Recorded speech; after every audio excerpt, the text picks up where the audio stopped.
we are back. I'm very happy to have on the Goldstein on Gelt show Dr. Edward de Bono, who is widely regarded as the leading authority on the teaching of thinking. And this is a very important topic for me, for those of you who are listeners to the show, because, I've spent a lot of time talking about the whole concept of strategic thinking, mostly in terms of chess, but we've actually studied the work of Dr. de Bono for quite a long time in the work that we've done on our chess and investing book. So maybe we'll get a chance to talk about that. Dr. de Bono, a real pleasure to have you. Thank you. Thank you. So you coined the expression lateral thinking. Yes. Could you give us a sense of what that means?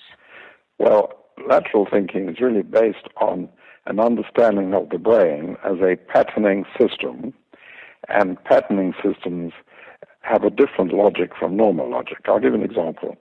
I was talking in California to, 500 ecologists, and they said, we have a problem. People build a factory on the river. People downstream suffer. Using one of the techniques of lateral thinking, which is called provocation, I said, the factory should be downstream of itself.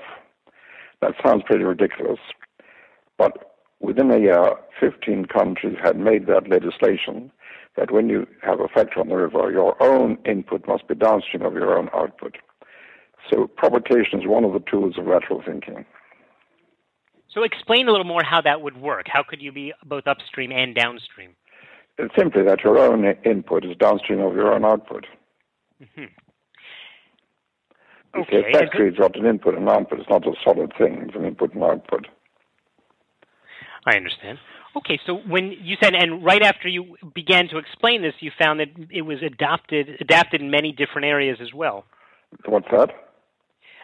What other areas was this concept adapted or adopted? Well, I don't know. Different people use it.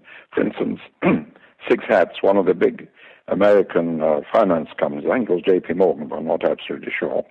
They used the Six Hats and said they reduced meetings to 1/10 of what they had then in time. Now, since American managers spend 70% of their time in meetings, if you reduce meetings to 1/10, you get 63% more managers for no extra cost. Right, and all of those people who have to do the support work for those meetings also don't have to waste the time on it as well. Exactly. Now, you see, Israel could be the first country in the world to use the Six Hats in Parliament. But you may have to hurry a bit because the president of the Slovenian Parliament had a meeting with me a few months ago, and they're very interested in using it in Slovenian Parliament because certain subjects need exploring, not arguing about. And we've used argument for 2,400 or 500 years. It's very inefficient for exploring a subject. Why? Because the hypothalamus in the brain delivers chemicals to other parts of the brain, sensitizing the parts of the brain according to the mood of the moment. And in argument, the mood is negative and destructive. So those are the only parts of the brain you sensitize or stimulate. So there's no creative, no design, no constructive thinking at all. So argument is an extremely inefficient way of moving forward on a subject. Mm-hmm. So what tempts people to do it so much as opposed to following your strategies? What's that again? What is it that tempts people so much to do the argument instead of because they really haven't learned anything else. And the other point, which is very important, is that for a number of reasons, we've always believed the purpose of thinking was only to find the truth. Well, that is certainly correct, but in addition, the purpose of thinking is to create value, not just find the truth. In fact, my latest book, not yet published, is about thinking to create value, because thinking to find the truth is excellent but not enough. About 3 years ago, I invented a new word in English called EBNE, E-B-N-E. EBNE means excellent but not enough. And our existing thinking to find the truth is excellent but not enough. We need also thinking to create value, which we have never really formally developed. Or in universities and schools, it's all about logic and analysis. And really that comes back to caveman thinking. Caveman thinking means recognizing a standard situation and providing the standard answer. So if something turns up which is not standard, like the situation in Syria, no one knows what to do. We are talking with Dr. Edward de Bono, who has developed a number of concepts. One of them we've been talking about is lateral thinking. He has authored over 80 books, and in fact, one of the most famous books, and certainly the one that I've looked at the most, is The Six Thinking Hats, where you basically divide the way people think into 6 areas and you assign colors to them. Can you explain the logic to that? Yes. Well, the logic is, as I say, that the hypothalamus controls the mood, and depending on the mood, sensitizes part of the brain. In argument, the only mood we have is negative and aggressive. Now, with the 6 hats, we have the white hat, which is for information. What do we have? What do we need? How do we get it? The red hat is our feelings, our emotions, our feelings, whatever they might be.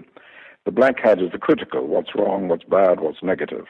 The yellow hat is looking at the positive, what is valuable, and so on. The green hat is creative, new ideas, alternatives, and so on. And then the final blue hat is the summary, the summation, or defining the problem, and so on. So we decide, and the leader of the group says, all right, right now we're going to put on our black hats.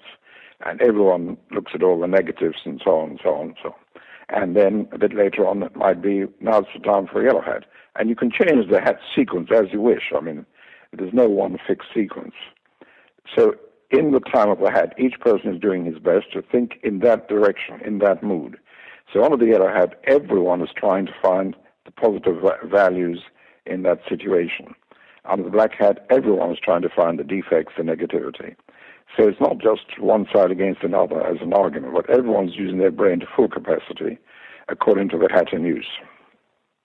So let's try to bring this down to something maybe a little more practical in terms of finance, because this is a finance show, and try to understand how when a family is dealing with its own financial situation, which is fraught with emotions and fear and practicality that, for example, they may not have enough money to do everything they want to do, how can they apply the different directions and the different hat colors? Well, under the white hat, they explore situation, information, talk to friends, talk to other people, see what's possible.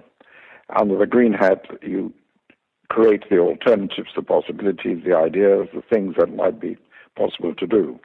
Then you examine all these alternatives with the black hat, what's the danger, what's the negative, and so on. Then the yellow hat, and then you come back to the blue hat to summarize how far you've got. So it's like looking in different directions and deliberately looking north or south or east or west, and then you know where you are. Mm-hmm. I think that's actually very important. One of the things that I've seen in my day job as a financial advisor is that oftentimes when I'll ask people where they are in their finances, even the simple questions like how much do you have and what is your pension like, they don't even know those answers. They haven't even put on the black hat to get the basic information, or the white hat to get the basic information. Yes, that's right. Which is in fact available to them. Is there a way that you can encourage people to do that or teach people to think this way? What's that? How can you teach people to think this way? Well, first of all, they could read the book. Then around the world, I have a network of instructors. I think there's about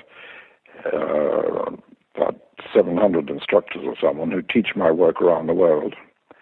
And I'm sure there are some, I don't know, off the top of my head, in Israel who could do that and would teach that. So you read the book and just use it. It's not that difficult. Mm-hmm.